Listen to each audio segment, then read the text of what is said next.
नमस्ते प्रणाम। हम किरण शर्मा। हम मंजू शर्मा अपना यूट्यूब चैनल पर सबके स्वागत कर छी। नमस्ते प्रणाम सब दीदी भाईजी के प्रणाम, सब यूट्यूब फैमिली के प्रणाम, जते दाई माई दीदी चाची भैया दीदी सबके प्रणाम करे छी। और हम दुनू देवरानी जेठानी बहुत प्यारा से बहुत दर्दनाक बेटी विवाह के गीत गावे जा रहा है। अहाँ सब जरूर सुनब और कमेंट करके जरूर बताएं। देखियो जब बेटी के विवाह भ जाए छे तब बाबा हुनकर पप्पा भैया सब कते निराश भ के बैसे छथिन कि जब घर में बेटी रहे छथिन त कतौ से अबै छथिन त जरूर बेटी के बुलाबै छथिन। जब बेटी चल जाए छथिन कते निराश होकर। आ सबसे पहले अहाँ सब ही बताओ आई वोट कते कोई गिरेले? हम सब तो वोट गिरा के आबि गेल छी। अहाँ सब बताओ वोट गिरेलिए कि नहीं?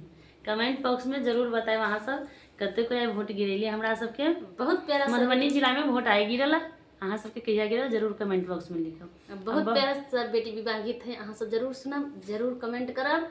आ देख लियो कते नीक लगे छी हम सब। आइ पीरे पीरे साड़ी में कते नीक लगे छिए सेहो कहब। खेत खरिया